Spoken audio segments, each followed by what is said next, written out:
오늘 말씀 함께 보도록 하겠습니다. 우리 오늘은 마태복음 6장 11절 우리 한 절 말씀만 우리 자막에 나와 있는데요.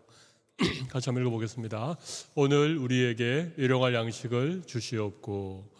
우리가 외우는 주기도문은 오늘날 우리에게 일용할 양식을 주옵시고. 그런데 조금 개역 개정으로 성경이 개정되면서 약간 작구가 바뀐 부분이 있습니다. 오늘날 우리에게 일용할 양식을 주옵시고. 우리가 늘 외우는 주기도는 예전 개역 성경 번역에 따른 주기도문이어서 그렇습니다. 근데 크게 차이가 나지 않는다고 생각합니다.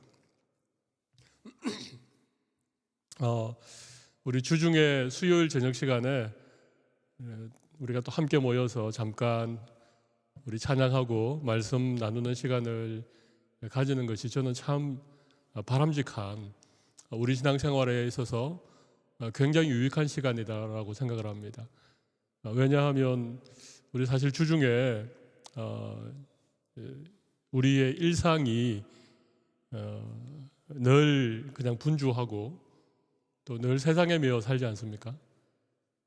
주부는 삼시세끼 무슨 음식을 해야 되는지, 아이들 도시락 반찬은 무엇로 사야 되는지, 또 바깥에서 일하시는 분들은 하루 종일 직장에 매여 있다 보면 사실은 우리가 잠깐 멈추어 서서 우리가 찬양하고 또 기도하고 말씀에 집중할 수 있는 시간이 생각만큼 많지 않습니다.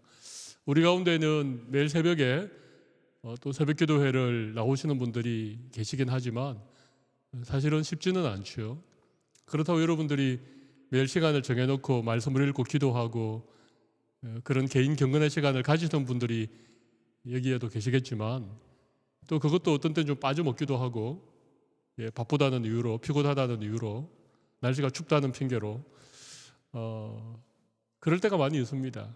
교회가 공식적으로 정한 이 수요일 저녁 시간에 성도들이 함께 모여서 주중에 딱 중간에 있는 시간이지 않습니까? 이 시간 우리가 잠깐 또 세상 일을 내려놓고 하나님 앞에 함께 마음을 모으고 또 하나님을 생각하고 말씀에 집중할 수 있는 시간을 가지는 게 너무나도 귀한 일이라고 생각합니다.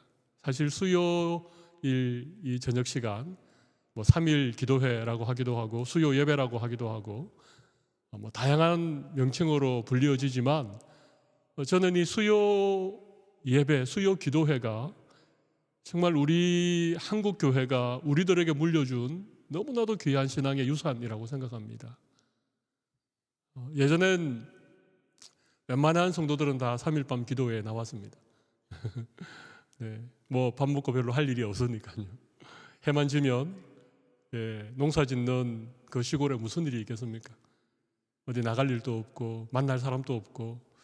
그래서 수요일 저녁이면 웬만한 성도들은 다 함께 모여서 그때는 아이들 예배도 있었습니다.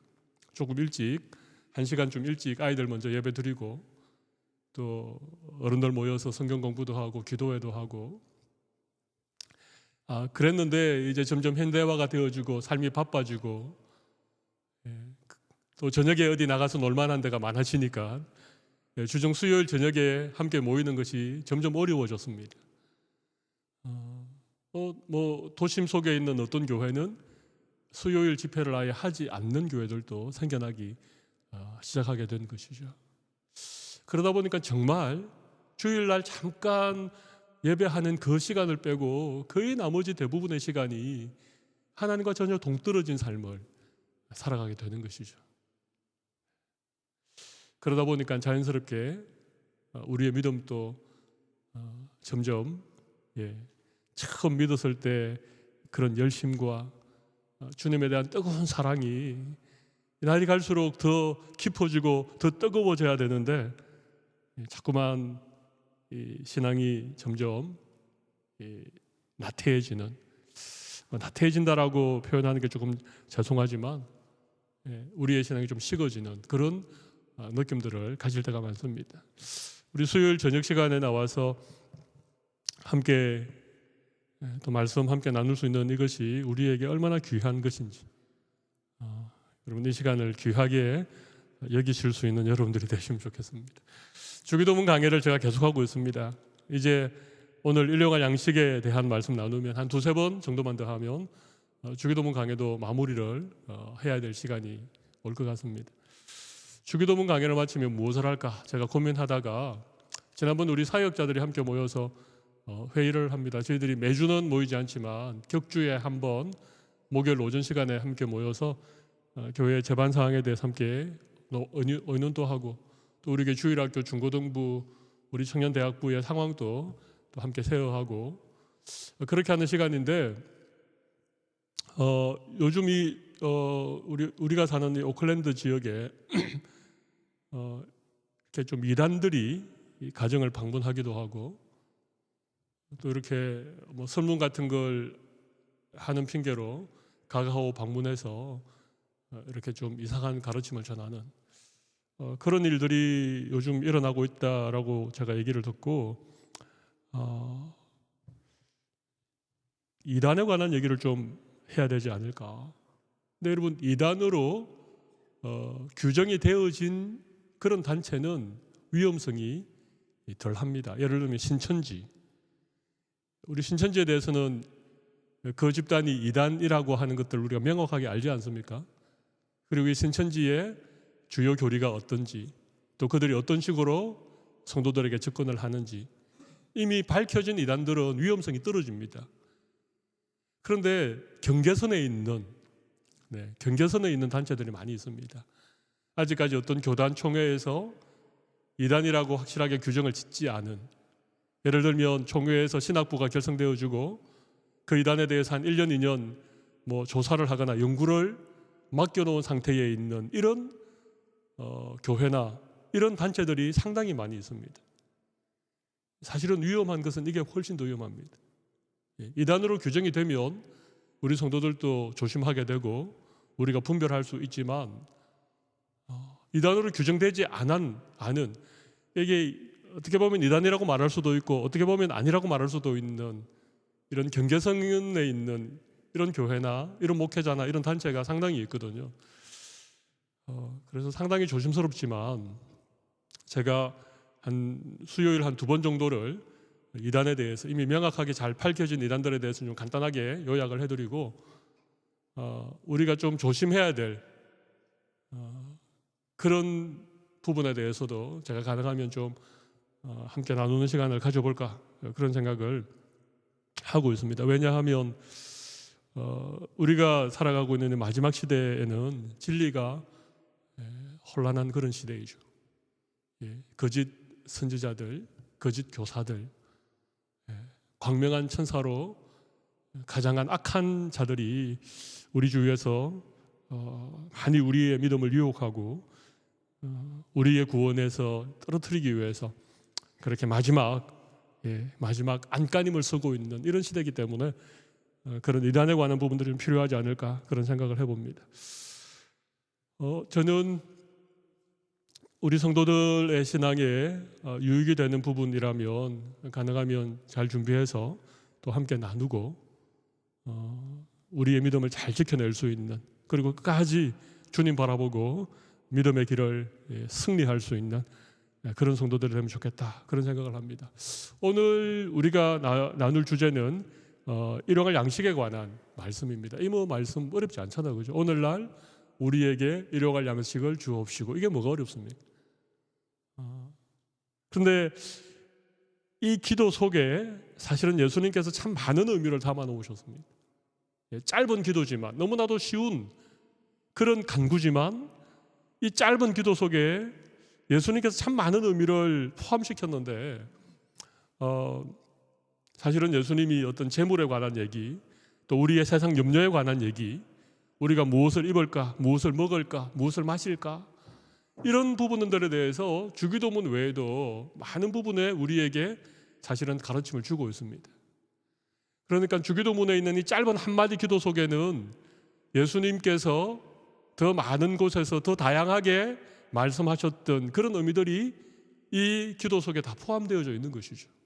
그래서 우리가 주기도문 할 때 오늘날 우리에게 일용할 양식을 주옵시고 라고 기도하면 우리가 그렇게 기도할 때 많은 의미들을 좀 생각하면서 기도를 드리는 것과 그냥 단순히 기계적으로 주문을 외듯이 일용할 양식을 주옵시고 라고 기도하는 것은 이것은 정말 큰 차이가 있는 것이죠.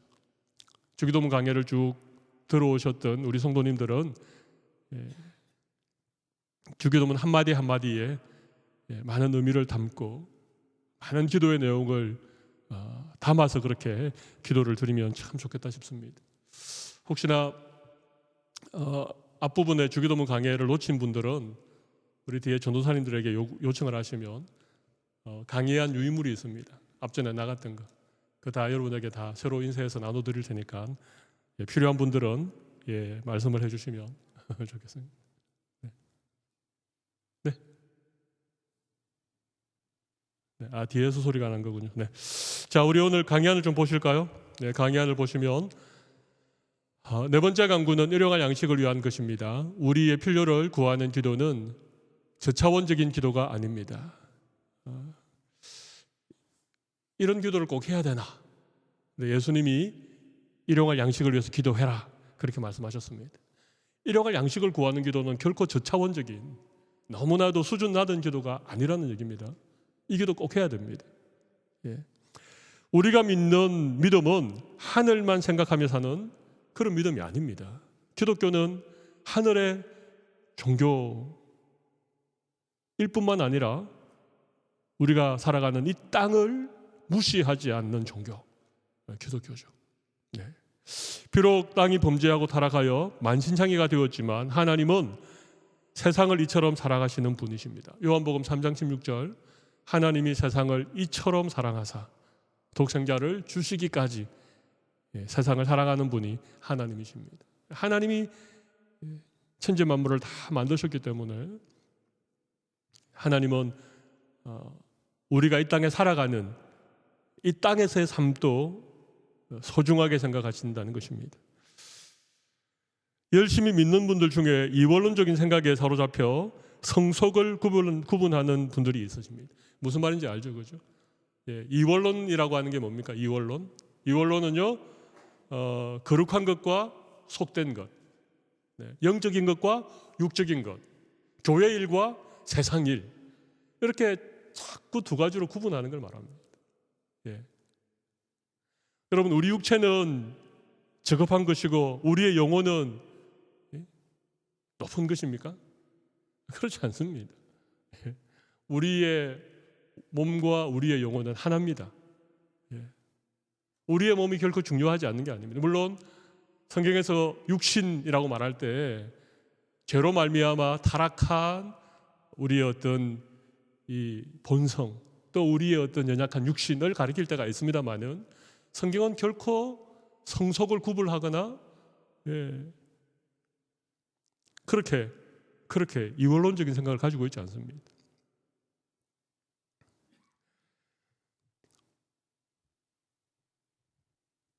오히려 우리의 몸을 성령님이 거하시는 거룩한 성전이다 그렇게 얘기하시죠, 그죠? 보잘것없는 것이지만 그것을 구별하여 하나님께 드리면 그것이 거룩한 것이 되지 않습니까? 우리 요즘 에스겔서를 묵상하고 있는데 성소, 예루살렘 성전 얼마나 거룩한 곳입니까? 그런데 그 성전이 타락하고 제사장들이 그곳에서 우상을 섬길 때 아무리 아름답게 지어진 성전도 하나님이 더럽다라고 얘기하시는 거예요. 거룩한 것과 속된 것이 원래부터 구분되어 있는 이원론적인 것이 아니라 우리가 어떤 목적을 가지고 어떻게 사용하고 어떻게 구별하여 드리는가에 따라서 얼마든지 거룩한 것으로 드려줄 수 있는 것이죠. 일용할 양식도 마찬가지입니다. 일용할 양식도 그것이 그냥 우리의 육신의 필요만 채우는 그냥 땅에 속한 속된 것이라고 성경은 결코 말하지 않습니다. 우리에게 일용할 양식을 구하라 그렇게 말씀하시죠. 사람이 떡으로만 살 것이 아니요. 그 다음 무슨 말씀이 나옵니까?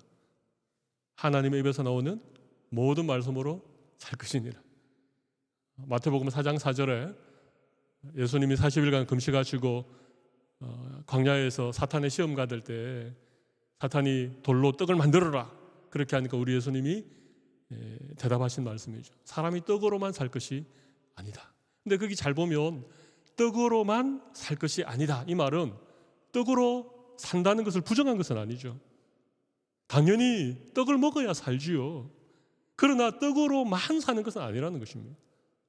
떡이 필요하지만 그 떡이 우리 인생의 모든 것이 아니다. 그런 얘기잖아요. 그러니까 떡을 구하는 기도를 해야 된다는 것입니다. 네. 우리 주님의 기도는 이렇게 하늘과 땅의 절묘한 균형, 조화 이런 것들을 우리에게 가르쳐주고 있는 것이죠. 하나님의 이름을 구하고 하나님의 나라를 구하고 하나님의 뜻이 이루어지기를 우리가 기도하지만 그와 동시에 일용할 양식을 위해서도 반드시 기도하라. 예수님이 그렇게 가르쳐 주신 것입니다. 신앙생활 열심히 하시는 분들 중에 어떤 분들은 너무 세상적인 것을 저급한 것으로 마치 그렇게 하면 신앙생활에 뭐 큰일 나는 것처럼 그렇게 얘기하는데 그렇지 않습니다. 우리는 한 주간 세상에서 열심히 일하고 땀 흘리고 수고의 떡을 우리가 먹어야 되는 그런 존재들이고 우리가 수고해서 우리가 땀을 흘려서 우리가 떡을 구하지만 떡을 얻지만 그 떡을 내 노력만으로 내 수고만으로 내가 얻는 것이 아니고 하나님께서 그 수고 가운데 은혜를 주시고 우리의 수고에 하나님이 필요한 열매를 맺게 해주셔야 우리가 그 수고의 떡을 먹을 수 있습니다 라고 하나님께 간구하는 것이죠. 균형입니다. 균형. 그리고 순서가 중요하죠. 먼저 하나님의 나라와 하나님의 의를 구하고 그리고 모든 것을 우리에게 더해 주시는 먼저 하나님의 이름과 나라와 하나님의 뜻을 구하고 그 다음에 일용할 양식을 구하는 순서도 중요하다는 것입니다. 균형도 중요하고 순서도 중요하다. 네. 주기도문은 이런 균형과 이런 순서가 잘 녹아 있는 그런 기도이지요. 우리의 기본적인 필요, 이 기도는 우리의 가장 기본적인 필요까지도 하나님께서 공급해 주시지 않으면 살 수 없음에 대한 믿음의 고백입니다. 이게 무슨 의미인지 아시겠죠? 그죠? 우리에게 가장 기본적으로 필요한 것, 일용할 양식, 그것조차도 우리가 하나님께 구하고 하나님이 허락해 주셔야 내가 살 수 있다는 것입니다. 내가 열심히 일하고 내가 일한 만큼 내가 어떤 보수를 받고 그것으로 양식을 사고 그것으로 내가 먹고 살아간다. 뭐 이 일은 하나님이 도와주지 않아도 나는 그렇게 살 수 있다. 그렇게 생각할 수 없다는 것입니다. 그것조차도 하나님께서 공급해 주셔야 됩니다. 그런 믿음의 고백을 담아서 하나님 앞에 일용할 양식을 구하는 것이죠. 이 기도에 담긴 의미는 우리의 일상에서 작은 필요들까지도 하나님을 의지해야 함을 알려주고 오늘의 양식이 있음에 감사함을 가르쳐 주는 기도인 것이죠.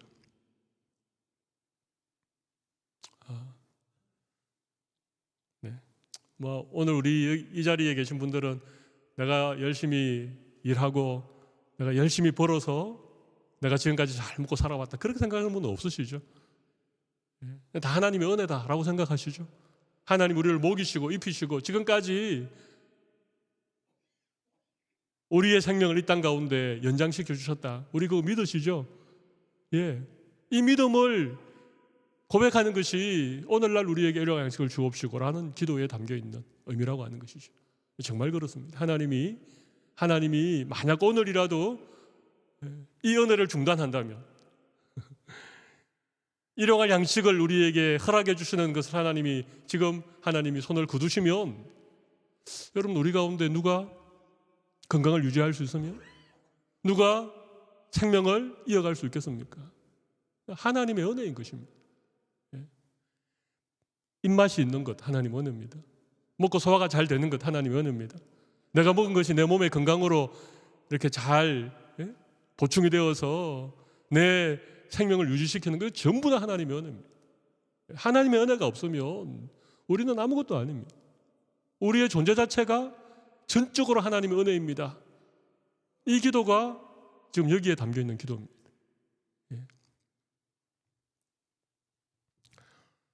근데 왜 우리가 이 기도를 해야 될까요? 왜 우리가 오늘날 우리에게 일용할 양식을 주옵시고라고 주기도문을 늘 드려야 될까요?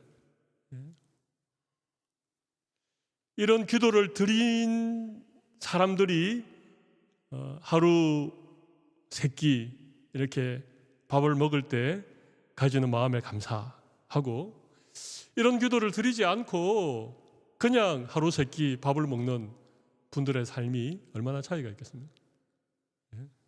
그렇죠? 이게 정말 하나님의 은혜구나. 오늘 또 따뜻한 밥 한 끼 먹는 것 하나님의 은혜구나. 오늘 또 입맛이 있는 것 이거 하나님의 은혜구나. 오늘 또 이걸 먹어서 소화시킬 수 있는 건강 주신 것 이거 하나님의 은혜구나. 그런 마음을 가지고 밥을 먹는 분하고 그냥 늘 먹는 밥이니까 식사기도도 잠깐 하는 둥 마는 둥 그렇게 먹는 분하고 다를 수 있다는 것입니다. 제가 거기 마태복음 7장 11절 그 본문을 기록해 놓았는데요. 이 말씀이 어떤 말씀인지 여러분 아시죠? 너희가 악한 자라도 자식에게 좋은 것 줄 알거든 하물며 하늘에 계신 너희 아버지께서 구하는 자에게 좋은 것을 주시지 않겠느냐. 좋은 것. 하나님이 구하면 찾게 하시고 두드리면 열어주시고 그렇게 하시지만 구하는 자에게 좋은 것 주신다는 이 좋은 것은요, 좋은 것을 좋은 것으로 깨닫는 은혜를 말합니다.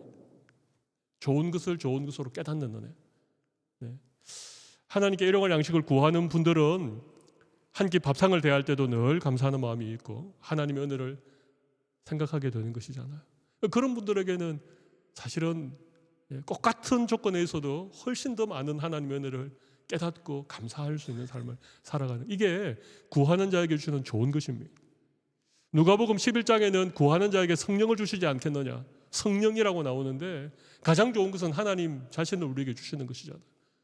그러니까 우리가 구할 때마다 하나님을 알고 하나님의 은혜를 감사하는 마음을 우리에게 계속 주시는 거예요. 이런 양식을 계속 구하면서 살아가는 사람들은 작고 사소한 것 하나에도 하나님의 은혜를 깨닫고 하나님께 감사할 수 있는, 그게 진짜 좋은 거예요. 진짜 좋은 것. 하나님 아버지께서 우리에게 정말 일용할 양식을 주시고 매일의 생명을 우리에게 연장시켜 주시고 이 세상을 살아갈 수 있도록 우리에게 모든 것을 주시는데, 그 작은 것 하나에 우리가 감사하고 하나님 은혜를 깨닫고 그렇게 살아가는 사람과 내가 열심히 일하고 내가 땀 흘려서 내가 열심히 운동해서 내 건강도 지키고 내가 밥도 먹고 그렇게 하나님의 은혜를 모르고 살아가는 사람과는 질적으로 삶이 다르지 않습니까? 그래서 구하는 자에게 좋은 것 주시겠다라고 할 때 이 좋은 것은 기도하는 자만이 깨달을 수 있는 하나님의 은혜, 이게 좋은 것이죠. 우리가 오늘 말씀 보면 좀 중복적인 표현이 나와요. 오늘날이라고 하는 표현과 일용할 양식이라고 하는 표현입니다. 그죠? 그냥 하나만 해도 되잖아요. 오늘 우리에게 양식을 주옵시고 이렇게 해도 되고, 우리에게 일용할 양식을 주옵시고 이렇게 해도 되는데, 굳이 오늘이라고 하는 표현과 일용할 하루의 양식이라고 하는 이 하루라고 하는 오늘이라고 하는 표현이 중복되어 있는 것이 굉장히 중요한 의미입니다. 하나님은 오늘이라고 하는 이 현재라고 하는 이 시간에 우리에게 필요한 것을 공급해 주시는 분이십니다. 과거는 이미 지나갔고 미래는 아직 우리의 것이 아닙니다. 오늘이라고 하는 이 현재, 이 시간만이 우리에게 선물로 주어진 우리에게 의미 있는 그런 시간들이죠. 그 다음에 일용할이라고 하는 것은요, 일용할이라고 하는 것은 오늘 먹을 양식입니다. 오늘 먹을 만큼의 양식. 우리 만나에 관한 내용을 잘 알고 있죠. 예, 출애굽기 16장에 보면 이제 만나를 하나님이 허락해 주시는데 하루치만 거두어라. 한 사람당 한 오멜, 그죠? 그러니까 한 오멜은 한 2리터 정도 되는 그런 꼭 밀가루처럼 생긴 하얀 만난을 거두어 드리겠습니다. 사람들이 많이 거둔 사람도 있고 적게 거둔 사람도 있는데 돌아와서 다 저울에 달아보니까 신기하게 다 한 오멜씩 거둔 거예요. 한 오멜씩. 그리고 모세가 백성들에게 그것으로 하루의 양식을 삼고 저녁이 되면 남겨두지 마라. 남겨두지 마라. 그렇게 얘기했습니다. 근데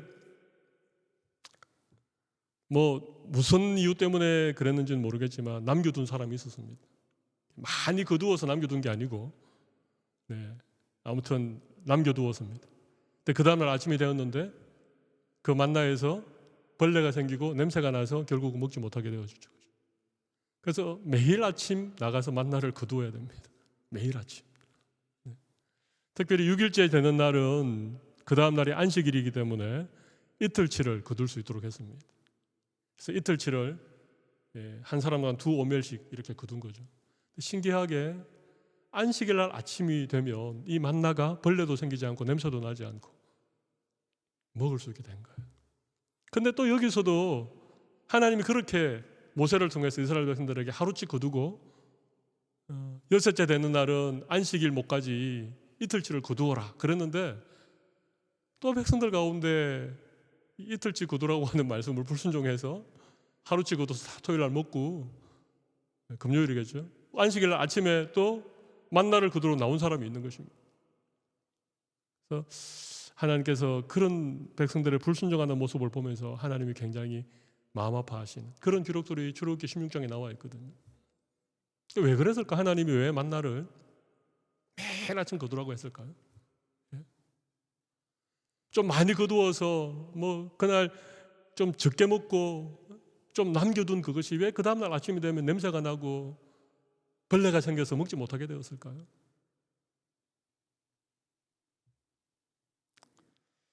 사실은 하나님이 훈련시키신 거죠. 이스라엘 백성들을 매일매일 하나님의 은혜로만 살아가는, 하나님의 공급하시는 그 하나님의 은혜로만 살아가는 백성이라고 하는 사실을 하나님이 광야 길을 걷는 동안 계속 훈련시키셨던 거죠. 예수님도 우리에게 그렇게 살아라고 지금 말씀하시는 거예요. 일용할 양식을 오늘날 우리에게 일용할 양식을 주옵시고.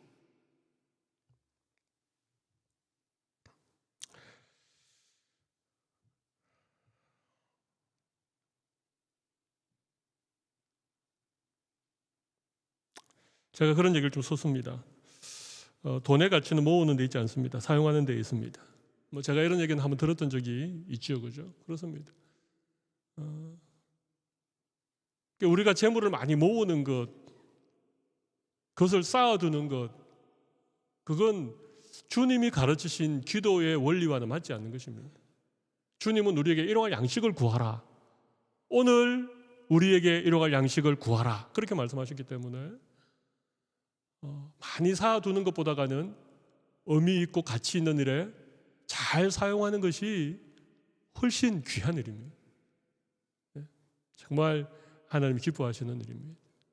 그냥 내가 적당하게 일하고 오늘 먹을 많지만 그렇게 먹고 살아가는 것이 주님이 가르친 기도가 아니고,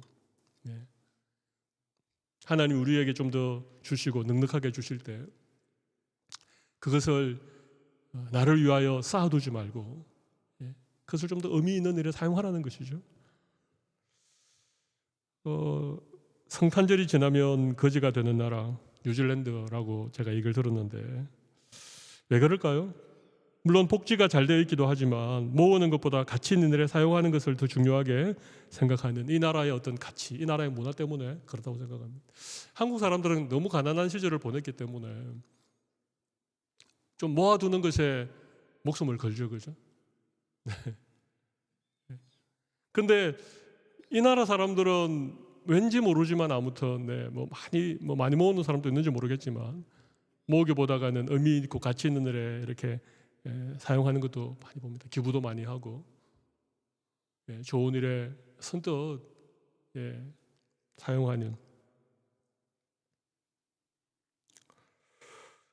우리 예수님도 누가복음 12장 13절에서 21절 보면 어리석은 부자 얘기하시면서 자기를 위하여 재물을 쌓아두는 자, 그 부자가 얼마나 어리석은지, 내가 그날 밤 그의 생명을 찾으면 그 쌓아둔 것이 무슨 의미가 있겠느냐, 누구의 것이 되겠느냐, 그런 얘기를 하셨죠.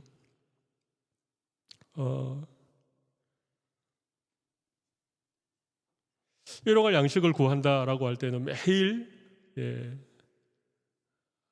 하나님의 은혜를 구하는 이런 의미도 있고, 우리가 너무 재물을 쌓는 데만, 재물을 모으는 데만 그렇게 살아가지 않도록 우리에 있는 것을 좀 함께 나누면서 살아갈 수 있는.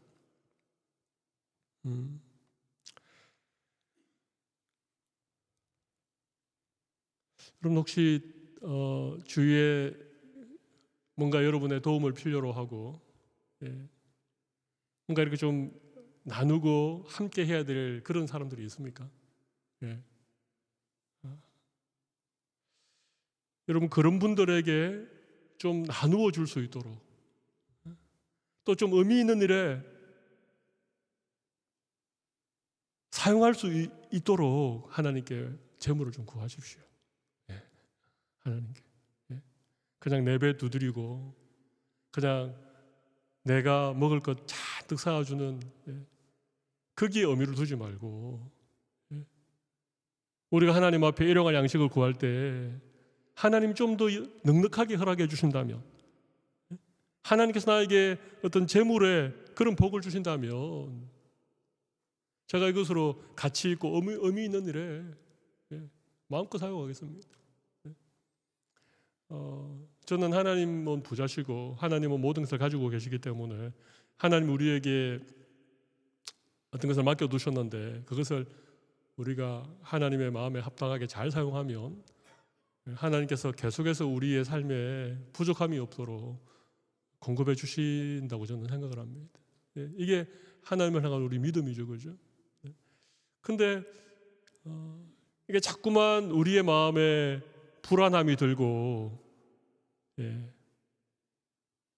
자꾸 뭔가를 좀 넉넉하게 쌓아두지 않으면 왠지 모르는 어떤 이런 마음이 드는 이유가 뭘까요? 저는 그게 비교에서 온다고 생각합니다. 비교. 다른 사람들이 많이 쌓아두니까, 세상 사람들이 잔뜩 쌓아두니까 자꾸 그 사람들이랑 비교해 보니까 상대적으로 불안한 거죠. 또 하나는 하나님에 대한 신뢰의 부족이라고 저는 생각합니다. 그렇다고 우리가 나태하고 게으르고 우리가 노력하지 말라는 얘기는 아니에요. 우리가 최선을 다해 노력하지만 또 하나님이 우리에게 이러한 양식을 주실 때 그것으로 우리가 먹고 우리에게 좀 여유가 있으면 함께 나눌 수 있는, 그리고 하나님이 기뻐하시고 하나님이 가치 있다라고 여기시는 그런 일들에 우리가 마음껏 사용할 수 있는, 그게 믿음으로 재물을 관리하는 분들의 모습이 아닐까, 그렇게 생각을 하는 거죠. 제가 젊은 시절 너무나 가난했던 전도사님 얘기를 잠깐 했습니다. 근데 이 전도사님은 평생토록 물질에서 자유를 하지 못했습니다. 가난이 너무너무 힘들었기 때문에. 그래서 그냥 늘 이 재정적인 면에 있어서는 이 약점을 보이셨던. 근데 반대가 있습니다. 가난을 통해서 훈련을 받는 것이죠.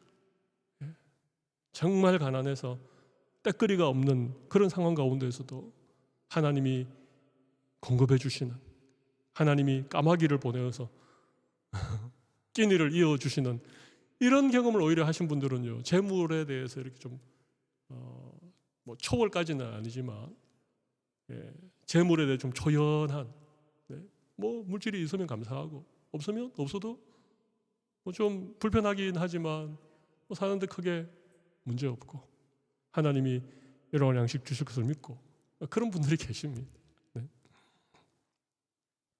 근데 저는 대부분 이게 좀 어떤 고생해 보면 먹는 것 때문에 좀 어려움을 겪어보면 우리의 마음이 위축되는 것 같아요. 그래서 그런 시절 보내오신 분들은 악착같이 모으고, 그죠? 그렇게 사셨던 것이죠.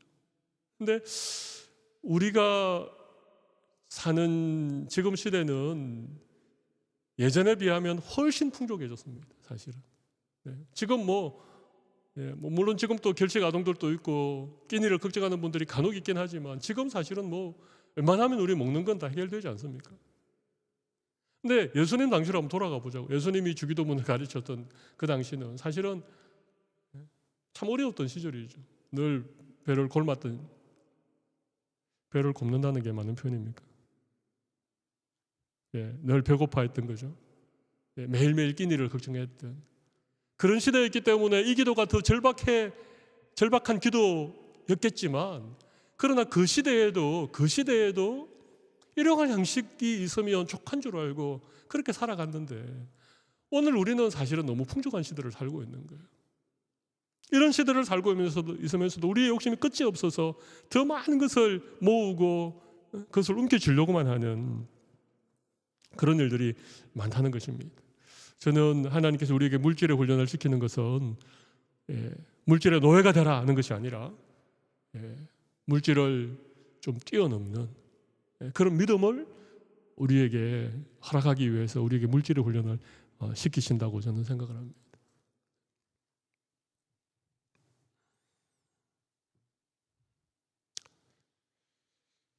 오늘날 일용할 양식을 구하는 기도는 우리를 먹고 사는 염려로부터 조금 더 자유롭게 해 주셨습니다. 그죠? 그래서 무엇을 먹을까 입을까 마실까 염려하지 말라. 너희는 먼저 그의 나라와 그의 의를 구하라. 그리하면 이 모든 것을 너희에게 더하시리라.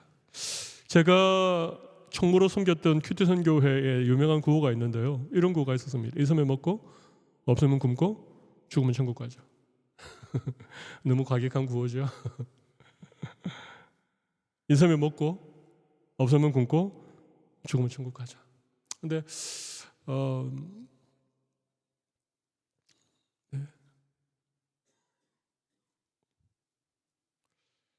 제가 선교 총무할 때는 열심히 외쳤던 구호인데 지금 적어놓고 보니까 좀 새삼스럽네요. 그죠? 있으면 먹고 없으면 굶고 죽으면 천국 가자. 정말 멋진 구호라고 생각합니다. 이게 일용할 양식을 구하는 주님의 기도에 담겨 있는 아주 중요한 의미라고 생각합니다. 네. 그러니까 일용할 양식이니까요. 뭐 주급을 받는 사람은 주당 또 우리가 살아갈 수 있는 그런 양식을 또 우리가 받는 것이고, 월급을 받는 사람은 또 한 달 정도의 그런 먹고 살 수 있는 그런 양식을 또 우리가 구하고 받는 것이죠.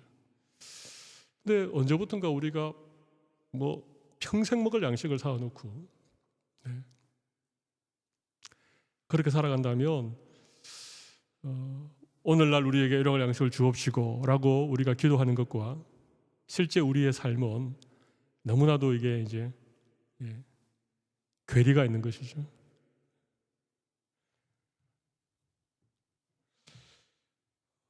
무한 경쟁의 사회입니다. 그죠? 좋은 대학, 높은 자리에 올라가는 목적, 궁극적인 목적은 돈을 많이 벌어서 보란 듯이 살려고 하는 것이고, 그런데 그런 일에는 참 만족이 없지요. 언젠가는 모든 것이 헛되게 무너져 버리는. 그래서 우리 다윗과 솔로몬의 고백, 제가 종종 이 말씀드립니다마는 내게 부족함이 없으리로다 내 잔이 넘칩니다 라고 고백했던 다윗의 고백과 헛되다라고 고백했던 솔로몬의 고백이 너무나도 극명하게 차이가 나는 것이죠.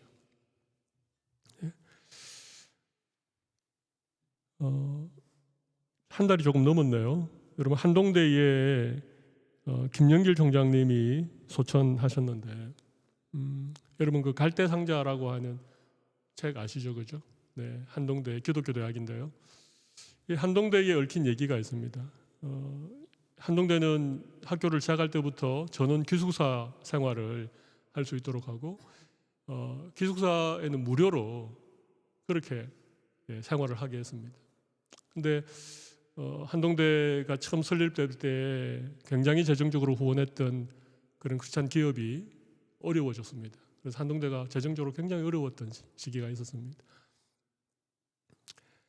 그래서 기숙사생들에게 전혀 무료로 그렇게 생활을 하게 했는데 학교의 재정이 어려워지자 이사회에서 어쩔 수 없이 기부금을 받기로 그렇게 결정을 했습니다. 재정적으로 좀 여유가 있는 집안의 아이들이 기숙사에 기부금을 내고 그렇게 이제 기숙사 생활을 한 것이죠.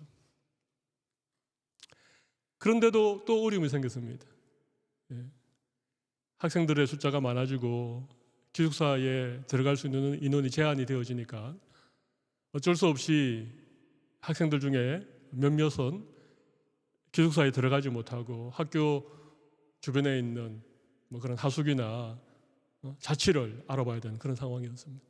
한동대가 여러분 아시다시피 굉장히 좀 멀리 떨어져 있거든요.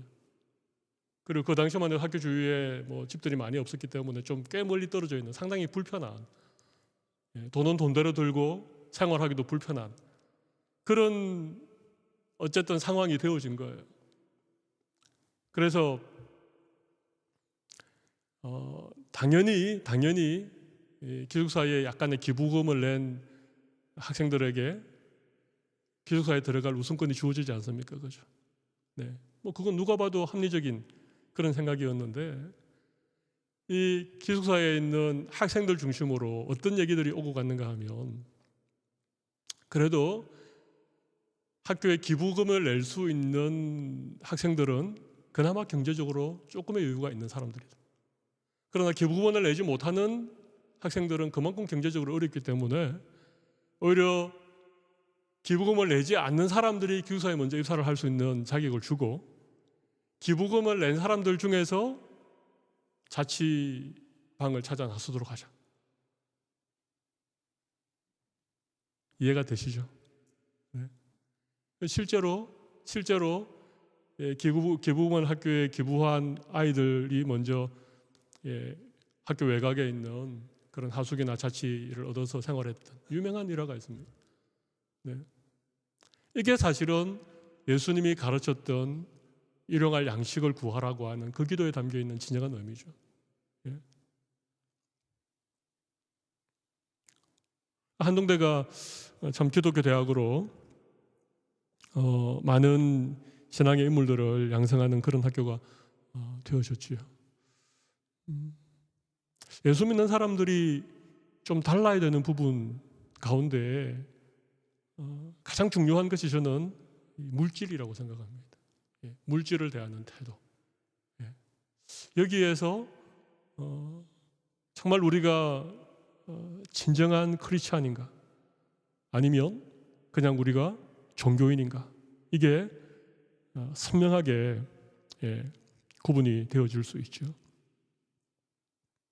우리는 일용할 양식을 반드시 구해야 됩니다. 열심히 우리가 물질을 얻기 위해서 수고하고 노력해야 됩니다. 근데 정말 우리에게 필요한 것은 일용할 양식이죠. 그 외에 하나님이 주시는 것은 그것을 어떤 일에 어떻게 사용하는가에 따라서 그 물질이 가지고 있는 가치가 결정이 된다는 것입니다.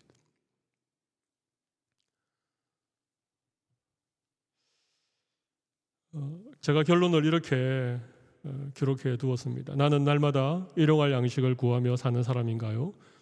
월용할 양식, 연용할 양식 혹은 평생 양식을 사두길 원하나요?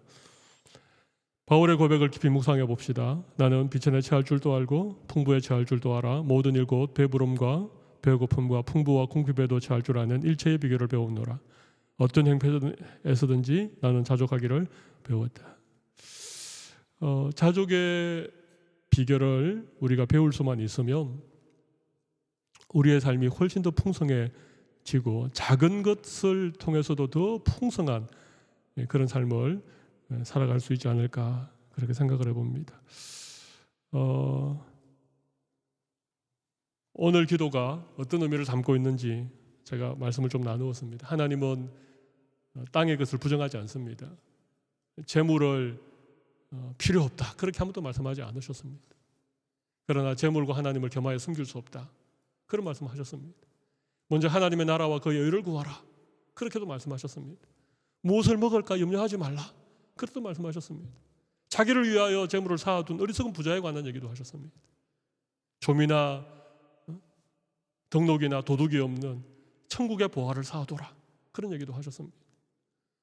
우리 주위에는 항상 가난한 자와 고아와 과부들이 있다. 지극히 작은 자 하나에게 냉수 한 그릇 대접한 것이 곧 나에게 한 것이다 그런 얘기도 하셨습니다. 일용할 양식을 구하라. 이 기도는 정말 우리 크리스찬들이 우리에게 주신 하나님의 그 은혜를 우리가 어떻게 사용하고 나눌 수 있는가에 관한 문제입니다. 일용할 양식을 하나님께 구하고 그것으로 우리가 만족하고 자족하고 하나님이 더 많이 주신 부분들에 대해서는 정말 의미 있고 가치 있고 생명을 살리는 그 일을 우리가 잘 사용하면 우리가 그 사용한 만큼의 가치가 하늘에 쌓여가는 그리고 하나님이 더 많은 것을 우리에게 맡겨주시는 그런 복된 인생을 우리가 살아가게 되는 것이죠. 우리 오늘 주신 말씀을 기억하시면서 우리 한번 기도하도록 하겠습니다.